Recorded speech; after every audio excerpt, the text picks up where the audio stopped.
Vous savez, quand j'ai découvert l'histoire de cette femme sur les réseaux sociaux, ça m'a tellement bouleversé que j'ai pleuré. Ma mère me disait toujours, tu es un homme avec le cœur d'une femme.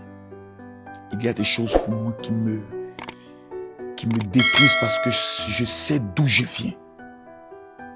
Je viens d'une vie de souffrance. Et quand je vois quelqu'un dans la souffrance, je peux ressentir ce que la personne ressent. Combien de fois souvent tu es là, tu te dis, qu'est-ce que j'ai fait à Dieu pour que ce soit moi toujours qui vive de telles situations? Mon épouse, paix à son âme, et moi, vivions dans une maison de 20 000 francs qu'on n'arrivait pas à payer. Ma femme était obligée de mendier dans les rues, faire croire qu'elle avait perdu ses pièces d'identité pour que nous puissions manger. Le jour où ma fille Kimi venait au monde, je n'avais que 7 500 francs dans ma poche, sans trousseau ni rien. Donc je sais mesurer la valeur de la vie de quelqu'un qui souffre. Quand j'ai vu l'histoire de cette femme, je me suis dit, impossible. J'ai pris mon téléphone et j'ai appelé Steve Fa. J'ai dit à Steve Fa, je n'ai pas besoin que quelqu'un cotise. Je sais que tu peux le faire, mais ce serait pour moi l'offrande que je vais faire à la terre camerounaise en aidant cette femme. Pour voir sa vie changer. Vous savez, 1 million n'est rien pour certaines personnes. Mais si moi, dans ma souffrance, quelqu'un m'avait remis la somme de 1 million, je vous assure que je ne serais pas à ce niveau-là. Cette jeune dame vient de voir sa vie connaître un changement total et radical. C'est la raison pour laquelle j'ai décidé de faire une deuxième chose. Et je l'ai dit avec beaucoup d'énergie. Et quelqu'un me disait, Général Makosso, peut-être que en le disant, tu vas choquer des personnes. Et je ne préfère ne pas choquer quelqu'un. Nous serons à Maroua le mercredi. Nous demandons à toutes les populations de nous accompagner dans ce projet. Aux opérateurs économiques de nous montrer leur entreprise. À ceux qui ont des sites touristiques, ceux qui ont des endroits paradisiaques qui peuvent faire parler le Cameroun. D'entrer en contact avec nous. Tout le monde connaît les numéros de Steve Fa en allant sur sa page. Ici, c'est encore 1 million. Je n'ai pas besoin de faire une cotisation avec qui que ce soit. Nous allons le remettre par tirage au sort aux personnes qui vont nous amener leur idée, qui vont nous écrire en disant, Général, je veux mon cadeau. On va faire un tirage au sort. Je le dis, non pas pour amener les gens forcément à m'écrire, parce que je suis convaincu que ce million va changer la vie de quelqu'un. Mon WhatsApp, c'est le plus 33 7 65 28 15 01. Je le répète encore. Vous m'envoyez un message sur ce WhatsApp en disant, Général, je veux mon cadeau. On va sélectionner une personne. Le reste de ceux qui vivent au niveau de Yaoundé, parce que je suis actuellement à Yaoundé, écrivez-moi rapidement. Le reste, il y a l'un des cadeaux les plus exceptionnels que j'avais promis à plusieurs Camerounais si je venais. Quand j'organisais mes programmes à Paris, Général, tu as remis les activateurs d'Israël à plusieurs personnes qui ont vu leurs finances connaître un changement radical. Je suis dans le domaine de l'immobilier. Moi, je ne suis pas un pasteur qui vit des offrandes. Je ne suis pas un influenceur qui vit des réseaux sociaux. Je travaille et je vis grâce premièrement à l'immobilier et à l'agriculture. Nous faisons des chiffres d'affaires en an entre 900 millions, 800 millions souvent, parce que nous savons d'où nous venons et le pouvoir qu'il y a dans l'immobilier. Je n'ai jamais connu ce succès seulement par la prière, mais par des actions que les Juifs seuls contrôlent et maîtrisent. Ce petit activateur que vous voyez là, il est impossible que je te le donne et que l'odeur de la pauvreté, du célibat et de l'échec puisse... En fait, techniquement, ce n'est pas possible. Je vais le remettre gratuitement à 1000 personnes au niveau de Yaoundé. 1000 personnes. Si vous êtes à Douala, vous écrivez le jour où j'ai dit je vais le remettre, déplacez, vous venez le chercher. Ça va bouleverser votre vie. Les hommes et les femmes qui sont bloqués spirituellement dans le domaine du célibat, dans le domaine de la pauvreté, dans le domaine du chômage. Parce que ce pays, si vous connaissez les forces mystiques qui opèrent dans ce pays, vous allez prendre au sérieux ce que je vous dis. Cette dame Quand nous allons revenir de notre première tournée, parce qu'on va faire Maroua, Garoua, ensuite nous allons aller à Douala, ensuite nous allons aller avec Kribi visiter, ensuite nous allons aller à l'ouest, à Fouman, d'où il y aura en décembre, comment je pouvais le dire, le Ngwe, que tous les Camerounais doivent se préparer pour aller découvrir, ça sera exceptionnel. Vous savez, je me pose la question de savoir est-ce que les Camerounais aiment leur pays. C'est dans ce challenge qu'on va le voir. Ça n'a jamais eu lieu. Jamais un artiste, un footballeur, jamais un communicant, jamais une télé a décidé de faire la promotion du Cameroun comme nous allons le faire. Je sens beaucoup déjà de pression parce que je veux tellement donner pour ce pays qui m'a tant donné. Parce qu'il y a des personnes qui ne savent pas d'où je viens. Quand le Cameroun a organisé sa Coupe d'Afrique, il y avait eu des bisbilles avec la Côte d'Ivoire, chose que nous-mêmes nous étions aussi un peu à la base, parce que nos propos étaient exploités, très mal pris par les Camerounais. Beaucoup d'Ivoiriens n'ont pas accepté que je vienne au Cameroun pour supporter le Cameroun. Beaucoup n'ont pas accepté. J'ai été traité de Judas. Les Camerounais se sont levés comme un seul homme pour dire « Nous, on est avec toi, Makosso ». Pendant que les Ivoiriens se désabonnaient de mes pages, les Camerounais se réabonnaient à mes pages, comme ils ne l'ont jamais fait. Je n'oublierai jamais. C'est 20 familles que nous allons prendre le soin d'aider au Cameroun. 20 familles avec 1 million. Nous le faisons seuls. Vous voyez, souvent les opérateurs économiques du Cameroun sont des idiots pour certains. Je vais vous expliquer. Même les compagnies téléphoniques. Aujourd'hui, par exemple, je suis allé acheter le box de MTN. Je le montre. Hein. Si on me dit, Makosso, tu fais la publicité, moi je m'en fous. Ça, c'est le box MTN que je suis allé acheter aujourd'hui. Parce que j'ai besoin d'une connexion que je vais utiliser un peu partout. Mais toutes ces compagnies téléphoniques, ils n'aiment pas le Cameroun. Je vous le dis honnêtement. Parce que si ces compagnies aimaient le Cameroun, ils allaient dire, Steve Général Makosso, nous souhaitons être partenaires dans ce que vous allez faire. Ça sera une base de données numérique qui fait la promotion du Cameroun, des sites merveilleux. Personne ne peut être contre la promotion de son pays. Des entreprises qui sont dans le domaine du textile, qui sont dans le domaine du pétrole, qui sont dans le domaine de la construction, qui sont dans le domaine de l'immobilier, qui sont dans le domaine de la communication, qui sont dans le domaine de la télécommunication, pouvaient s'associer. Et regardez la dame qu'on vient d'échanger sa vie. La vidéo est déjà à plus de 2 millions de vues sur toutes les plateformes où nous les avons partagées. Votre société, votre entreprise, votre business aurait pu être associé à cette image. Mais vous ne le faites pas. Parce que vos services de communication sont des imbéciles et des idiots. Je le dis avec beaucoup de sérieux. Il y a des compagnies de transport qui auraient pu dire, Général, nous souhaitons accompagner ce projet en associant notre image. Faites la promotion de ce que nous faisons. On me dit qu'il y a des milliardaires dans ce pays qui ont des banques, qui ont des structures, qui ont des choses. Souvent, je m'assois, je me pose la question de savoir où ils sont. Ils n'aiment pas le Cameroun. Pour la première fois dans l'histoire, 2 des plus grands influenceurs vont sillonner le Cameroun pour montrer la beauté du Cameroun en tant que continent. En temps normal. Même la première dame, Maman Chantal Biya, devait dire, dites à ces enfants que ma bénédiction les accompagne sans qu'on ait besoin de l'argent de qui que ce soit. Et je sais que maman le fera. Parce que cette femme aime le Cameroun. Les Camerounais auraient pu se dire, qu'est-ce que Makosso nous on peut faire? La vidéo de la dame que nous avons aidée a eu près de 30 000 likes. Vous pouvez juste liker, republier, mettre en story.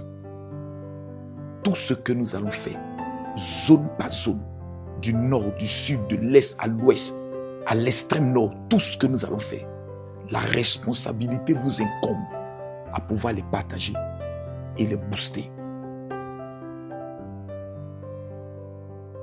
Montrons au monde entier que le Cameroun n'est pas le camarade de quartier de quelqu'un en matière de beauté, en matière de richesse, en matière de sites touristiques.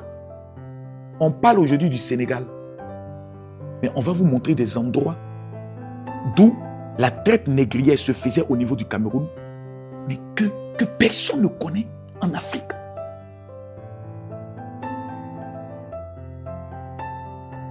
Dieu vous bénisse. Et aussi, sur le dossier qui concerne le peuple de Côte d'Ivoire et pour lequel le peuple de Côte d'Ivoire actuellement est en train de crier. L'orpaillage clandestin.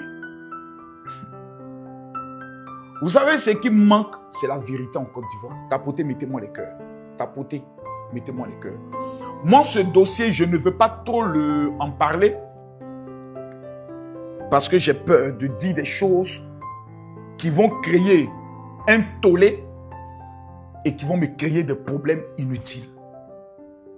Si dans ce pays, on me dit, Makosso, tu as le droit de dire la vérité, je dis la vérité. De façon claire, limpide et simple. Pourquoi je le dis? Tapotez, mettez-moi les cœurs, partagez-moi le live.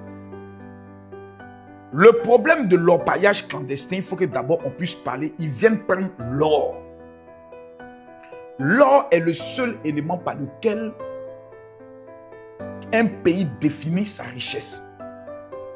Quand on dit un pays est riche, là, c'est en fonction de la quantité d'or qu'ils ont au niveau de leur banque centrale qu'ils définissent leur richesse. La Guinée, je dis bien la Guinée, vient de construire sa première raffinerie d'or.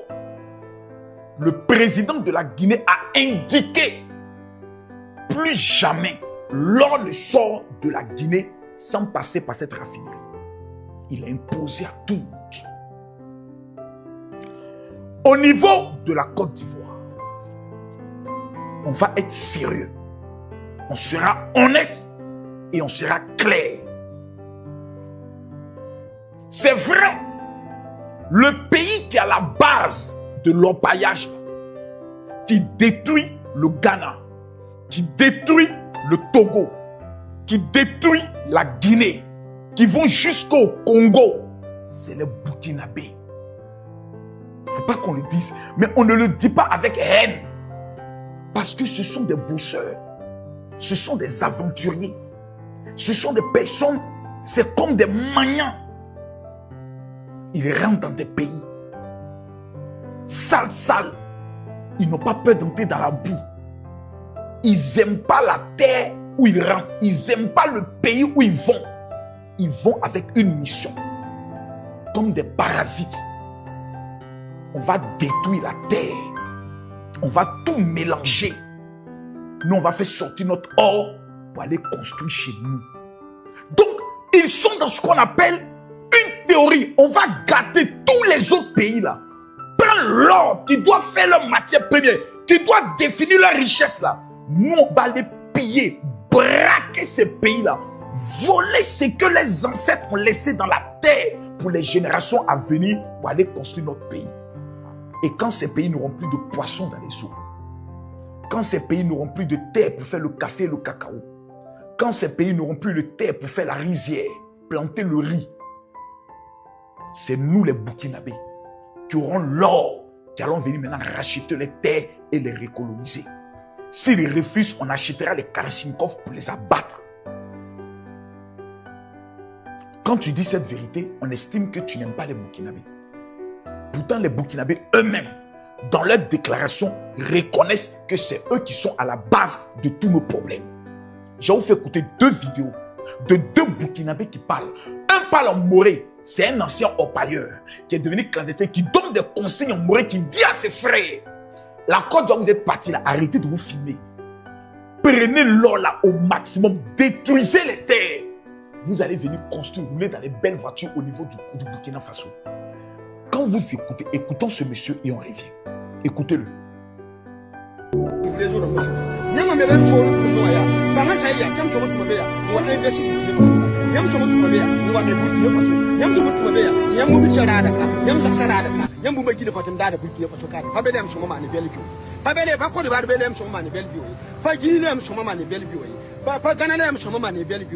Pas cher Lyon lem sama mani bel bi de pas centre Afrique et pas Cameroun mais mo sok tamini sa gile mo de al pa bele yam tim tade nyam yi kan nan to ba obendi nyam yi kan nan to ba obendi da nyam soma me le ngo investi Burkina Faso kan nyam soma yam pam digi ning be nyam mani yam me sa yale me bi nyam mani yam me sa nyaka de be nyam paw kay men sabeli am baw leader te nit ni fo ta yi ba yire kare before ya fo do ba tawri fo buro tawri fo burkina faso wa fo bila hanwa la fo lite tanu mami ya ma umda ngom ni mam pa mi san tuba han umda ngom ba ko de bari fo ko de bari fo bele ma nyon bia boy ya fo bawo en le wo fo bila hanwa fo tento ko wa fo burkina faso wa ha wa investibe fo tana ko de ban to kan ya fo menga en jam fo menga en sare fo menga en baw leader ko de bari ya en le wo fo bila hanwa ya wa ship fo menga en paw fo menga ha en sare fo menga en baw leader le ko ta jini fo ko ba tawri ha en de fo leader fo ko ba tawri. Les amis, tapotez, mettez les cœurs. Tapotez, mettez les cœurs. Tapotez, mettez les cœurs.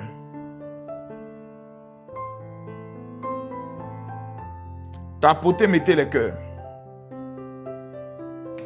Tapotez, mettez les cœurs. Il y a un autre blogueur, Slamazone. Slamazone, au moins, pour une fois, a été honnête. C'est-à-dire, dans cette histoire-là, ce qui manque, c'est l'honnêteté. Et ce qui manque, c'est le courage des Ivoiriens. Mais les Ivoiriens aussi ont peur. Si on commence dans nos régions, dans nos villages, à mettre des comités de surveillance pour traquer, débûcher tous les orpailleurs, demain, c'est nos mêmes autorités qui sont capables de dire « Ah, vous faites les incitations à la haine, vous faites les incitations au meurtre. » Et on va se retrouver en prison. Pour rien. C'est pour ça, moi, comme je sais que je suis un extrémiste, je suis quelqu'un qui va jusqu'au bout, je préfère avoir des limites et des réserves. C'est la seule chose qui me retient. Sinon, si on m'appelle pour dire « Makoso, il faut dire la vérité à Magnane. » Ce qui va sortir de ma bouche, n'allez pas croire. Parce que la vraie manière de lutter contre ça, là, c'est d'abord de bien frapper tous les chefs de village. Ces bâtards, ces maudits là, qui acceptent. On arrive dans une localité, on constate qu'il y a des orpailleurs clandestins, on met le chef du village aux arrêts pour complicité, directement. Il faut une brigade autonome. On arrive dans une localité, on prend le commandant de la gendarmerie, qui est local là-bas. On dit, comment il y a des gens ici, toi tu n'es pas informé. On le met au nouf. Le sous-préfet, on le met au nouf. Le préfet, on le met au nouf. Parce que tous ceux-là, quand il y a une zone de orpailleurs clandestins, eux tous mangent dans l'affaire. C'est cette vérité, les gens n'ont pas le courage de dire. C'est un acte de trahison contre son pays. Le plus grand acte de trahison, c'est que l'or qui nous permettra de pouvoir être la première puissance économique, parce qu'il y a une information que vous n'avez pas. Le ministère des Mines peut prendre le soin de vous confirmer, mais on va écouter Slamazone. Écoutons Slamazone et puis on revient. Écoutons-le. Quand vous-même vous écoutez Slamazone, quand vous êtes Ivoirien, vous vous sentez comment? J'ai dit Ivoirien, partagez cette vidéo. Ce que les Ivoiriens n'ont pas encore compris, c'est ce que j'ai tellement attiré leur attention. Mais toujours les Ivoiriens politisent tout. Quand le ministre de la Défense, on va écouter le ministre de la Défense, quand le ministre de la Défense parle, ce n'est pas les moyens qui manquent. Mais quand nos hommes vont sur le terrain, qu'ils finissent de babougou, les bâtards de Burkinabé qui font leur paillage, en complicité avec certains locaux. Mais ce n'est pas seulement les Burkinabés. Il y a Baoulé souvent dedans. Il y a Petit Djoula aussi souvent qui est dedans. Il y a Bété qui est souvent dedans. Séni Kamba a dénoncé un chef du village qui est un ancien corps habillé, qui coordonne même les histoires d'Opaïa. Ils s'en foutent. Ils s'en foutent. Ils n'ont pas de cœur. Quand nos militaires là, ils ne peuvent pas dormir là pendant toute leur vie. Ce n'est pas leur travail. Les gendarmes, ce n'est pas leur rôle. Quand ils finissent de démanteler, eux, ils battent les mêmes populations que venez, ils sont partis. C'est les mêmes populations, les Babiechi, les Batradeni, les Djoufaradeni, c'est eux qui les hébergent. Il faut que l'État de Côte d'Ivoire et nos autorités comprennent que nous sommes en guerre. S'ils n'ont pas compris ça, c'est qu'ils n'ont rien compris.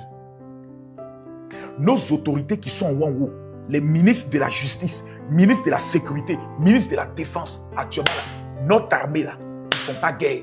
Tous les drones qu'on a achetés là, les applications qu'on a pour aller chercher les gens dans le lit là, actuellement là, ça ne sert pas contre une nation. On s'est armé contre pour résister à tout ce qui sera invasion.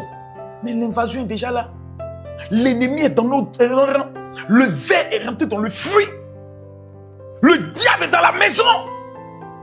L'or, on ne vole pas. Ils perdent notre or, ils touchent les chemins, ils vont au Burkina et ils font croire que c'est l'or qui est sorti du Burkina. C'est-à-dire notre or là, ils trafiquent ça et puis mettent ça sur le compte du Burkina Faso. Et le Burkina gagne en valeur, non, gagne en cet or. Le ministère des Mines de dévoile que la plus grande roche qui forme l'or là, de tous les pays de l'AES, la plus grande partie est du côté de la Côte d'Ivoire. C'est pour ça eux tous commencent à venir. Parce que dans tous les territoires de la Côte d'Ivoire, quand tu creuses l'or sort, ça veut dire que Dieu a béni ce pays dans une haute dimension. Ils ont mal. Première richesse de ce pays, c'est l'eau. Ils ont tout détruit. Toutes nos eaux ont été détruites. Ils ont saccagé nos eaux. Ils ont pollué nos eaux. Ils ont mis le mercure. Il n'y a plus de poissons. Tu invites un touriste, quand il regarde l'eau même, il est dépassé. Mais ça, c'est quelle eau ça? Mais allez en Guinée, voir l'eau de la Guinée. Allez au Bénin, voir l'eau du Bénin. Allez au Togo, voir l'eau du Togo. Mais venez regarder l'eau de la Côte d'Ivoire. Des Ivoiriens ont trahi le pays. Et comme ils l'ont toujours fait. Parce que c'est Burkinabé là. Quand ils venaient en Côte d'Ivoire, ils n'avaient pas de terre. Ce sont des Ivoiriens qui les ont vendu les terres. Tellement qu'ils sont paresseux, ils aiment la vie facile. Ils vendent les terres juste pour faire la belle vie. Et après, quand les enfants grandissent, redonner les terres de nos parents. Mais ce sont ces mêmes qui sont en train de vendre encore des terres. Donc si vous gagnez, moi le chef de village, chaque mois, vous devez me donner 3 millions. Donc le bâtard de chef de village, ce petit chien là, lui il est assis là, et il est en train de vendre comme un vieux sorcier toutes les générations qui vont venir. Lui s'en fout. Tous les statistiques disent un endroit où il y a eu de l'orpaillage, où le mercure a été déversé, il faut en 10 et 15 ans pour que la terre puisse devenir dépolluée. Donc les Burkinabés ont pris en charge une mission. Je dis bien les Burkinabés. Ce sont les mêmes qui opèrent comment on appelle ça, en Guinée. Mais on va écouter maintenant le ministre de la Défense. Et je vais vous montrer ce qu'un Burkinabé dit en Guinée, comment ils sont venus pour détruire le malheur de l'Afrique de l'Ouest. C'est le Burkina Faso. Le malheur de l'Afrique de l'Ouest, à l'heure où je vous parle, c'est le Burkina Faso. Depuis qu'Ibrahim Traoré est venu au pouvoir, il a donné mission au Burkinabé d'aller détruire les autres pays, de devenir des terroristes. L'acte qui se passe en Côte d'Ivoire, c'est un acte de terrorisme, de sabotage, et c'est un acte, comment le qualifier? C'est un acte de route. Quand nos militaires vont lutter contre l'orpaillage, ils doivent... C'est bon, on va parler, on va aller en prison. C'est bon, on parle, c'est pas aller en prison. On doit les arrêter pour les déposer devant les juridictions compétentes. Mais quand on est en guerre, et dans ça encore, il y a des bâtards de Chinois qui viennent encore sur nos terres avec les pelleteuses en Guinée. Le président de la Guinée a été alerté par des populations dont on lui dit que des Chinois sont venus avec des pelleteuses pour pouvoir gâter la terre. Le président a donné ordre. Allez prendre toutes les pelleteuses. Ils les ont tous garées à la maison du peuple. Si les Guinéens sont dans le lac, ils vont confirmer cela. Mais nous, en Côte d'Ivoire, on a l'impression, et ça, il faut qu'on le dise clairement, il faut que nos autorités comprennent. Le peuple a l'impression que nos autorités s'en foutent de ce qui se passe. Pourtant, quand on regarde dans le travail et le rapport du ministre de la Défense, on voit qu'ils ne s'en foutent pas, qu'ils prennent des mesures. Maintenant, qu'est-ce qu'il faut faire? C'est de ça qu'on va parler, suivant le ministre de la Défense. Le problème d'orpaillage, permettez-moi de m'étendre un peu sur ce problème quand même qui est un problème réel. Il faut que nous puissions ensemble essayer d'éradiquer l'orpaillage illégal. Je le dis et vraiment j'en suis convaincu. Ce n'est pas seulement l'affaire des forces de défense et de sécurité. C'est l'affaire de tout le monde.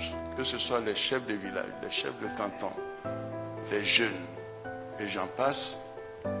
À nous seuls, on ne peut pas. Il faut qu'on se dise la vérité. Vous allez démanteler un site aujourd'hui, avec la complicité des populations, le site se reconstitue quelques jours après. Mais j'ai des statistiques ici. Nous faisons avec le groupe spécial de lutte contre l'orpaillage illégal, le GS Loi, que nous avons mis en place, qui est piloté par le Conseil national de sécurité, qui a quand même des résultats assez intéressants. Mais malheureusement, la complicité des populations fait que nous sommes toujours à la case départ, malheureusement. Je vous donne quelques statistiques.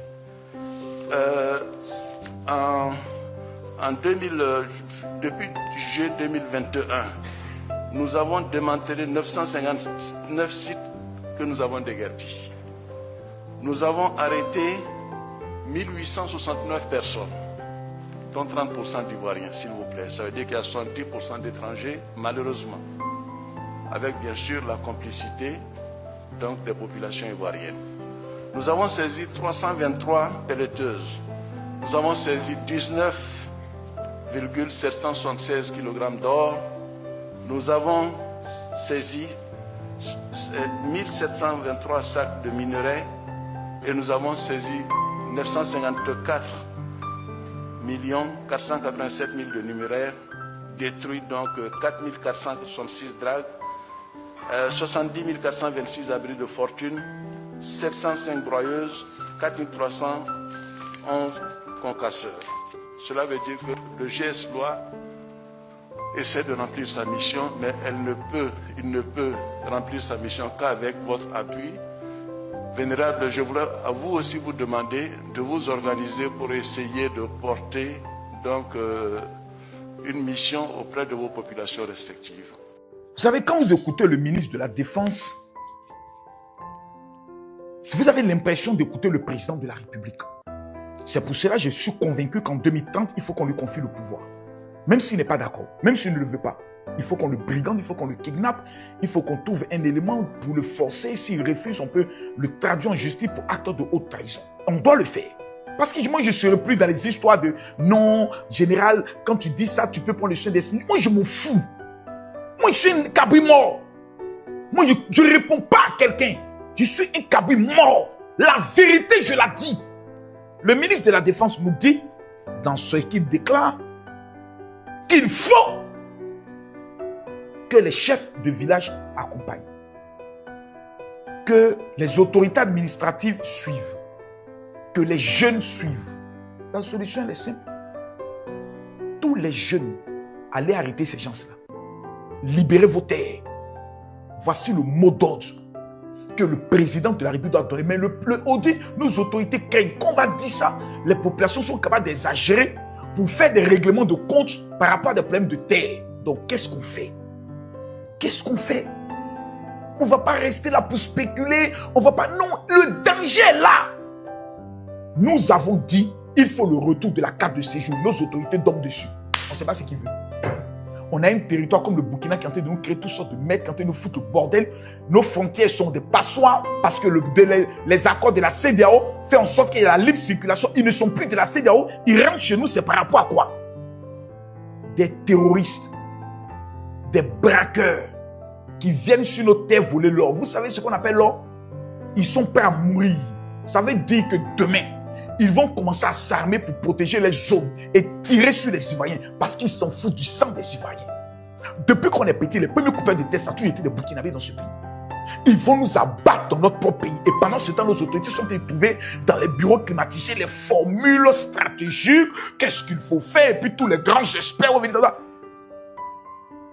À Magnin, il n'y a pas pitié dedans. Même les dozos peuvent jouer rôle dans ça là. C'est une affaire de colo-colo. Si on a commencé à les traquer comme des chiens, vous allez voir. Ils vont retourner chez eux. Le côté sauvage de l'Ivoirien, s'ils ont goûté ça en 1 minute, mais sur le plan du droit, vous allez voir comment ils vont reculer. On ne peut plus parler dans le pays, on ne peut plus parler dans le pays, on ne peut plus parler. Oh, on ne peut plus parler dans le pays là même. Tiens, on ne peut plus parler. Dès que tu parles un peu net, tu as violé la loi. Tu parles un peu net, on te convoqué. Tiens, On se débat même. Les Babiela sont, les Batradeni, les Djouffaradeni, les Sofrodeni sont des... En fait, sur 15 ans, ils sont déterminés, jusqu'ils ont toutes les machines. Comment ces machines entrent en Côte d'Ivoire? Comment ces machines sont acheminées jusqu'à dans la bourse? Ça veut dire qu'il y a des transporteurs qui cautionnent ça. Hey! Ça coûte quoi de dire, on met des peines. Toute personne qui dénonce un site d'orpaillage clandestin a au moins 100 000 francs. Dans tous les vers, il y a toujours un Zoro, il y a toujours un Judas. Il va commencer à les vendre. Il va venir nous amener les positions. C'est lui qu'on traite. On amène des éléments civils. Quand ils viennent automatiquement, ils opèrent, ils frappent directement. On les menotte tous envers eux. S'ils sont armés, la riposte est fatale. Il n'y a pas pitié dedans. Et quand on les prend, on les juge en public. Les jugements doivent se faire en public. Ils sont en direct à la télévision. Des orpailleurs sont jugés. 20 ans, 20 ans, 20 ans. On les amène dans la prison la plus compliquée, la plus difficile de la Côte d'Ivoire. Vous allez voir comment ils vont reculer. Allez voir la nouvelle ambassade du Burkina qui sont en train de construire. Les gens sont déterminés à prendre notre pays. Les gens sont déterminés à contrôler ce pays-là. Ils ont tenté Sodium, ils n'ont pas pu. Mais là, ce n'est pas l'or. Ils savent que la richesse d'un pays, c'est l'or. Si on contrôle l'or, on contrôle le pays. C'est un coup d'état économique qu'ils sont en train de faire sur nous. Ils vont prendre notre même or, payer des terres, payer des terrains. Ils vont commencer à... Ah, Seigneur! On ne peut pas tout dire. On ne peut pas tout dire. On ne peut pas parler. On peut pas parler. C'est bon, on ne parle plus, c'est bon. Non, c'est bon, je ne parle plus. Puis je vais parler. Ça va engendrer des problèmes. Non, Makos a fait appel à l'insurrection. Makos a fait appel au meurtre. Oh, je n'ai rien dit de tout ça.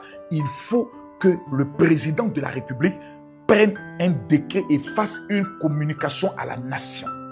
Dans la communication, il dira ce qui suit. Nous demandons à tous les orpailleurs étrangers de quitter le territoire dans les 48 heures. Passez ce délai.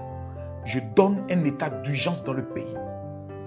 Toute l'armée est déployée sur l'ensemble du territoire ivoirien pour traquer, débûcher et mettre hors d'état de nuire les orpailleurs clandestins dans notre pays.